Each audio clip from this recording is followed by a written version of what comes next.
Welcome to the 293rd episode of the Reading and Writing Podcast.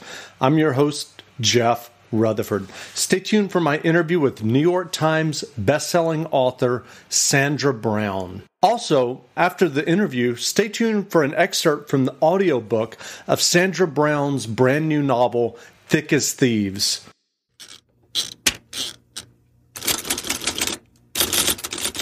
Welcome back to the Reading and Writing Podcast. My guest today is New York Times bestselling writer Sandra Brown. Sandra has been writing professionally since 1981, and she's had 71 New York Times bestselling novels, including Outfox, Tailspin, Seeing Red, Sting, Mean Streak, and many more. Brown's latest novel, Thick as Thieves, has just been published. Sandra, welcome to the podcast. Well, thank you, Jeff. Thank you for having me on. Great. Well, if someone hasn't heard about your new novel, Thick as Thieves, yet, how would you describe the novel? Well, it's kind of a crime gone wrong. I really started with a prologue, not knowing for sure where it was going to go. But all of a sudden, I was doing something else, and I heard someone say, talking about it is a surefire way to get caught. And it was like, who said that? And I looked around, I was alone, but I was just suddenly thrust into this scene where four thieves are standing around a bag of money that they have successfully stolen, and they're laying plans for how they're going to handle things from here. And by the time I had about 7 pages, and by the end of the prologue, already their plan had kind of started falling apart. So I thought, I'm onto something here, because I started asking myself, all of these questions, like, who are these people? Where are they? Who did they steal from?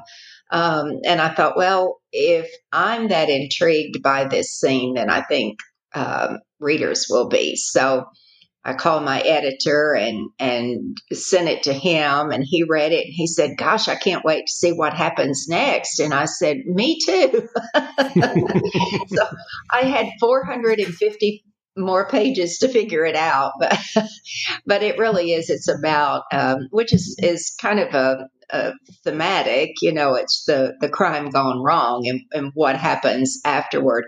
And so actually, the front story takes place 20 years beyond the backstory. So the two overlap. I start revealing to the reader what happened on that night 20 years earlier that got them in the fix that they're in 20 years later. Well, the process that you just described with writing this prologue and suddenly having this voice and telling you, kind of indicating where to go, is the writing process for you now after so many novels? Is it the same, or does it differ from novel to novel? Well, it sort of differs from novel to novel, because sometimes books have just begun with that kind of schizophrenic experience, where I'm just somewhere else and with people that I don't even know yet. It's like I've joined the story in progress, and it's up to me to report it. Other times I've started with a character. You mentioned Tailspin. You also mentioned Outfox. And in both of those instances, it started with the character. I wanted to do a book about a freight dog, which is, one of these pilots that flies through anything delivering freight. And he'll fly anywhere, anytime, for reasons that are built into the plot. But the idea of that kind of character intrigued me. So I did some research and then developed a story around it. Also, in the case of Outfox, it started with a character. I wanted to do a story about a con man, because I'd heard on the news about this guy that, the FBI and all other law enforcement agencies had been tracking for years, and they never could find him, because he would change his identity, would change his appearance, and he would con women out of their money and many times leave them, dead or completely disappeared also.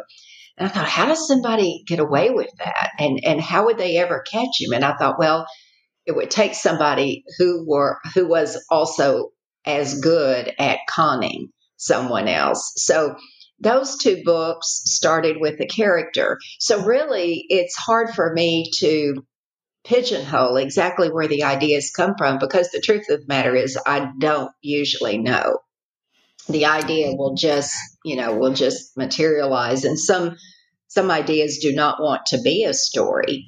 I can work with them for weeks and massage them and prod them, and they just lie there. They don't do anything. And then others will kind of start taking on a life. The characters will become more real to me. They'll start materializing in my mind. And that's when I think, oh, there's a story here. I've got to find it. Well, given your career and the novels that you write, I'm also curious about kind of that process. Do you start to think about your next novel as you're wrapping up your previous novel, or do you usually sit down with a blank page and start thinking about the ideas as you just mentioned? I usually wrap one up before I start thinking. I might have a vague idea, or something will occur to me, and I'll think, ooh, I have to remember that, and I'll make a note. But it's so hard to write one at a time that I don't bring any more punishment on myself than I already do, because writing, and I'm sure you've heard this from myriad writers that you've talked to on this podcast, that it is kind of a masochistic experience. It's a love-hate relationship. At least mine is. I speak to my own experience, but I know enough colleagues to know that we all say the same thing, is that, why do we put ourselves through this? But it's also compulsive. No one who is really, that I know of, is really successful at it without just grinding it out every single day. It's an art form, but it's also a craft. It's a job, and I go to work every day just like everybody else. And some days I will come out feeling great. I'm the best thing since John Steinbeck, and other days I think I've got everybody so fooled. I'm the biggest imposter I can imagine. So it really is like starting over every single day. When I go to the keyboard, it's like whatever talent I had or fooled people into thinking I had disappeared overnight, and I'll never be able to do this again. So it's like facing a wall of fear every day. But in a way, I think that's healthy. I think the fear keeps the writer from, believing all of the publicity. And in my experience, the fear has made me want to continually improve and continually surprise my reader. That's my daily challenge.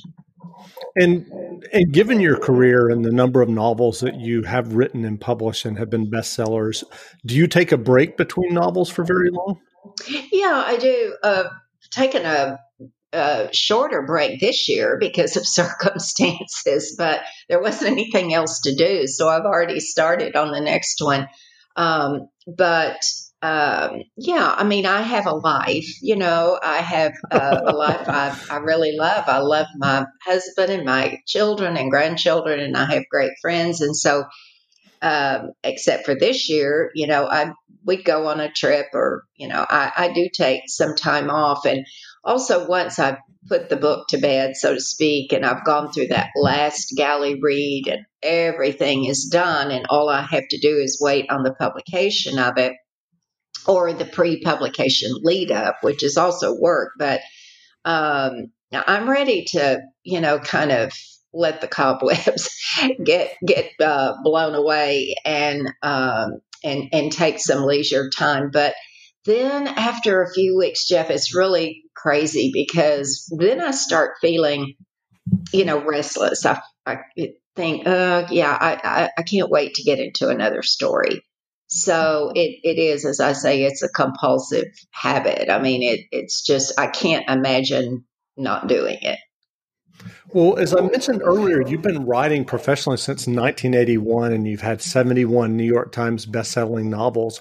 What does keep you excited about writing in 2020? I can't answer that because I got a little lazy after I had finished Thick as Thieves, and I had kind of gotten stuck somewhere away from home, and I couldn't go anywhere, couldn't do anything, and I didn't want to fly. So I just stayed put for a while, and I read. I read voraciously because before I was a writer, I was a reader, and I'm still a reader. I just consume books. I love books, and still love. So I kind of just exercised my mind, and I read, outside my genre. Read some nonfiction books. Read, historicals and biographies, and then of course my favorite authors too are my buddies and the ones who write similarly to me, and I read romances, and so I did that. But after a while, as I say, I just get restless, and I'm ready to go, back to work. But I found that I had developed some bad habits, and I think we can all. Now you've got to fess up here, but let's face it: if you don't have to get up in the morning at 7 o'clock, you can go till 8, or so. And so I was sleeping later, staying up later, binge watching television or reading, or and I, about 2 weeks ago, I thought, I've gone on long enough on this. And so I started going into the office, even though I didn't require my office staff to come in. I told everybody just stay at home, work from home. But I started, dressing every morning and going into the office. There's something to be said about reporting for work. And I don't go every single day, but I've made myself go frequently just to keep from developing really bad habits. Well, what were some of the books that you read when you were reading voraciously? One book that stands out, I read Eric Larson's book about Winston Churchill. The title is a long one and it escapes me now. The Strife and the something I can't remember. Anyway, it's his latest one. It came out about March. And it was an interesting aspect of Churchill because it was set within the context of the Battle of Britain, just about that 6 month period of time, from like August through January of 1940, I think. And I was just fascinated because it was a very human approach to Churchill, and a lot of family information behind the scenes, and he was such a lion, but also just entirely human. And he really dealt a lot with the human aspect. So I enjoyed that. Um, uh, that's the one that stands out Sure. in my mind. Education, read that. So I was reading a little bit, outside of what I typically read, but then I would fall back on, my favorites too. Great.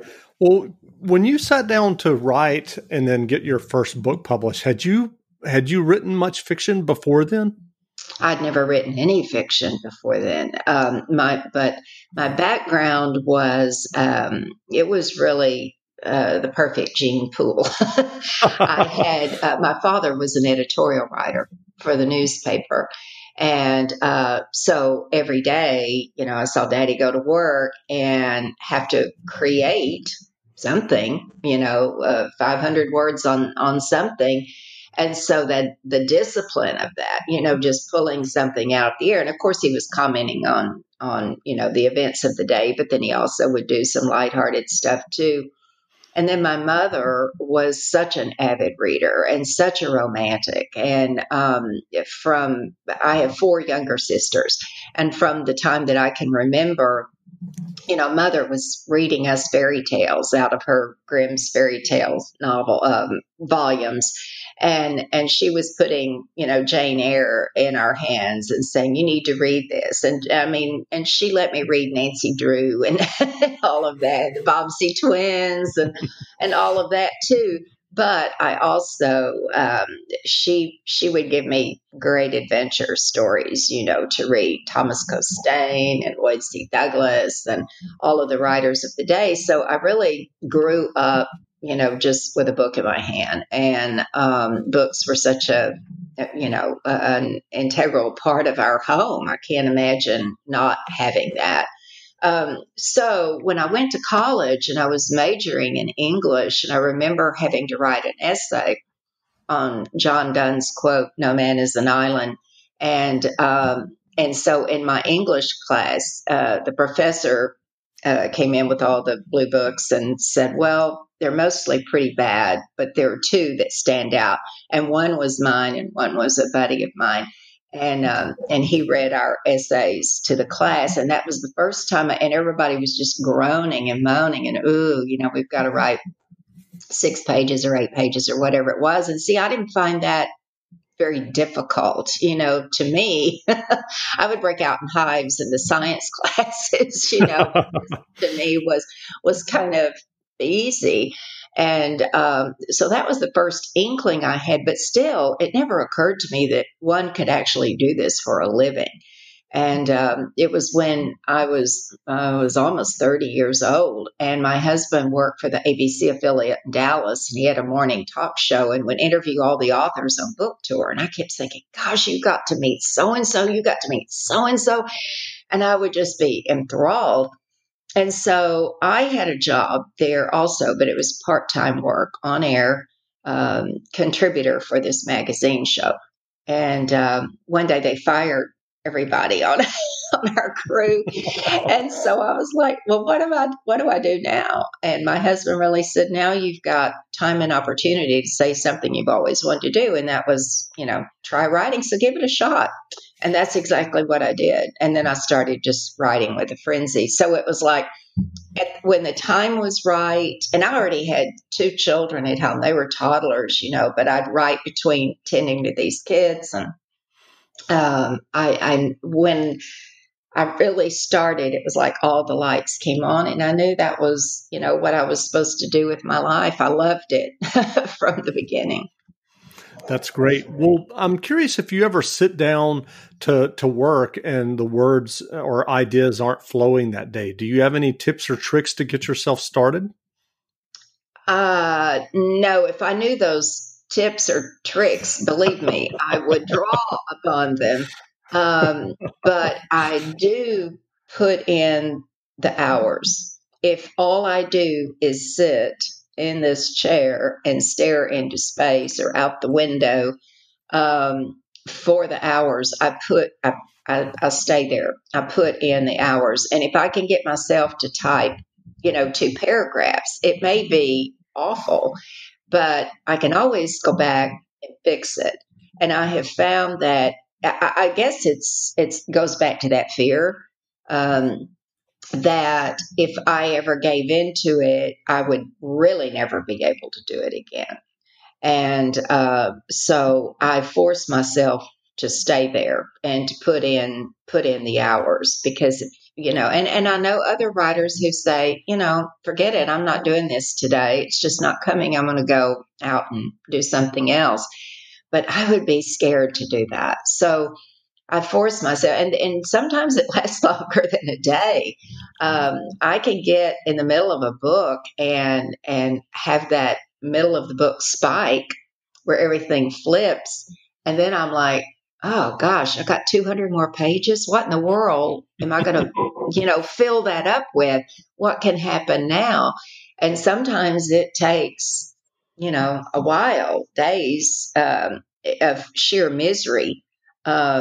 For me to figure it out, and typically have to say, and this is another one of those schizophrenic statements, that but it typically, the characters figure it out. I'll, I'll wake up in the morning and think, now, was that so hard? Why didn't I see that? But it will be, they kind of sometimes nudge me along. So, but I have been definitely hung up, and it's just torture, but I sometimes manage to pull it off. Well, given your success in your career, what writing advice would you offer for those who are working on their own stories and novels? Well, the first thing is you have to read. You have to read all the time. And Stephen King, heard him speak one time, and he said, he reads as many hours a day as he writes. I don't know if I do, but it would be pretty close. I mean, reading is still, my favorite pastime. And so I read every night, a few hours before I go to sleep. And I read any other time that I possibly can. So that would be the first thing, is to just immerse yourself in reading. And even if you're not enjoying a book, you need to be making notes on, why am I not enjoying it? What did this author do or not do that is really irritating me? And learn from the books that you love as well as from the books that you aren't enjoying at all. And the second thing, and this is the thing that people really don't want to hear, is that you got to sit down and do it. If there's no fairy dust, if there were a shortcut um, to writing I think I counted up not too long ago, it was approaching 15 million words that I had written over the course of my career. So if there were a shortcut to having done that, I would have done it a long time ago. And there really is no shortcut to sitting down and putting words on paper. And even if it's bad, and if your allotted time to write is an hour a day, if you write two sentences, allow yourself to write those two sentences and not kick yourself over it. Just stick with it. Keep at it, because that's the only way I know to do it, is just to sit down and do it. Well, you mentioned earlier going into the office again. So are you working on another novel now? Yes, well, yeah. See, it's one of those backpedaling questions. Yeah, I have started on another idea. It has come it came as an idea, and I started playing with it. And then I thought, well, I was getting excited, but I thought, before I go any further with this, I'm going to, bounce it off my editor. And so he said, yeah, I like the idea. And then he came back a few days later and he said, the more I think about it, the more I really like this idea. And so I'm not going to talk about it, but I won't say what it is about, but I'll say what it isn't about. It is not about a pandemic or That's good. anything related to that. So it would be kind of a stretch. It would be something different, but I think I've talked to enough colleagues lately that, everybody's kind of ready to do something different. I think we're all so saturated with, the stuff that's going on around us, that everybody really is looking for escape, not only in their reading matter, but for us authors, it's something, we're all looking for our own escape into something. So I'm kind of excited about this project. I hope I can pull it off. Great. Well, where can people find you online if they want to learn more about your latest novel, Thick as Thieves? Well, my website, it'll get you there if you do sandrabrown.net or .com. So that's pretty simple. And then, I'm on Twitter, I'm on Instagram, I'm on Facebook. I'm pretty easy to find. If you Sure. Google Sandra Brown, you'll make a strike somewhere. Great. Well, again, we've been speaking with New York Times bestselling writer Sandra Brown. Sandra's new novel, Thick as Thieves, is on sale now, so go buy a copy. And Sandra, thanks for doing this interview. Oh, thank you, Jeff. I appreciate so much your having me on. Great. And now here's an excerpt from the audiobook of Sandra Brown's brand new novel, Thick as Thieves, narrated by Kif Brewer, and available wherever audiobooks are sold. Lord, Arden, I had counted on it being run down, but Lisa expressed her dismay with a shudder as she stepped through the back door into the kitchen and surveyed the conditions in which Arden had been living for the past 5 months. Arden trailed her sister inside and pulled a chair from beneath the dining table. As she took her seat, she noticed that the tabletop had defied the recent polishing she'd given it. Before yesterday, she had fretted over those nicks and scratches. Today, she couldn't see what possible difference they made. Lisa was rattling on. Arden tuned back in. Have you had that stove checked for a gas leak? It could be a safety hazard. Is there a functioning smoke or fire alarm? They're called Braxton Hicks. Think of them as practice contractions. But it'll be a month or so before you start to experience them. And when you do, there's no cause for alarm. That's what the OB had told her on her last prenatal checkup. But yesterday's contractions weren't Braxton Hicks. They'd turned out not to be a rehearsal, and they'd caused a great deal of alarm in the produce section of the supermarket.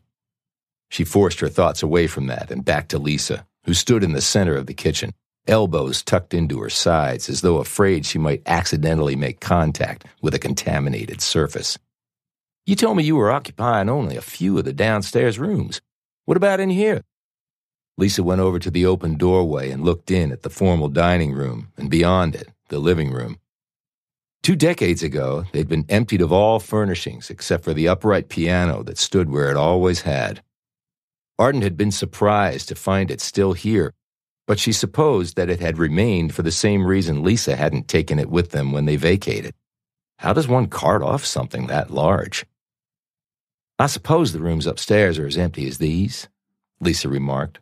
Doesn't appear as though you've been in here at all.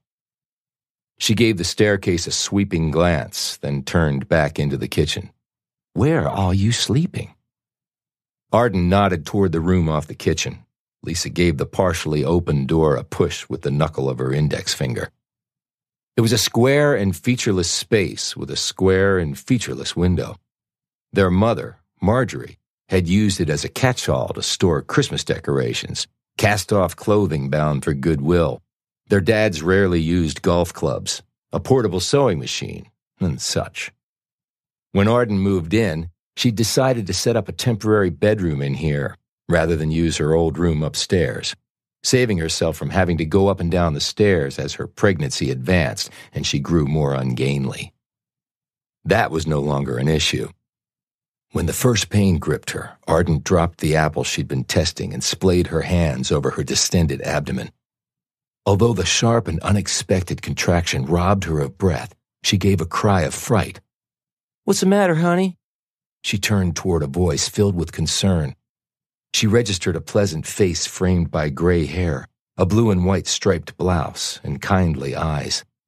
Then another pain seized her, meaner than the one before. Her knees buckled. "Oh, goodness, your water broke. You're going into labor." "No, I can't be. It's too early." "How far along are you?" "It's too early." Her voice went shrill with panic. "Call 911. Please." Lisa was commenting on her drab makeshift bedroom. "I simply don't understand why you chose to come back here and live like this." Arden had furnished the room with a twin bed, a nightstand and lamp, and a chest of drawers that she had assembled herself over the course of 2 days. She remembered feeling a great sense of accomplishment and had imagined herself assembling a crib soon. The mirror that Arden had mounted on the wall above the chest reflected Lisa's dismay as she came back around, shaking her head slowly and regarding Arden as she would an indecipherable ancient transcript. "Is there anything to drink?" Without waiting for an answer, Lisa returned to the kitchen and checked inside the refrigerator. "Good, Diet Coke. Or would you rather have something else? Does the ice maker work?" Arden tried to keep up with Lisa's brisk thought processes, but her mind was fettered by vivid recollections. "You'll be all right. Lie back. Take deep breaths." A young woman in yoga attire had responded to the older lady's shout for help. She eased Arden down until she was reclining in the supporting arms of another stranger who'd taken up position behind her. Kneeling at her side, the young woman continued to speak to her in a calm and soothing manner. But nothing she'd said helped. Not with the pain that assailed her, not with the despair that was equally intense. Desperate, she shoved her hands between her thighs in an effort to hold inside the life that her body was prematurely trying to expel. Lisa located the drinking glasses in the cabinet in which they'd always been and poured them each a drink. Bringing them to the table with her, she sat down across from Arden. She sipped from her glass, then reached out and covered Arden's hand with her own. "Baby sister,"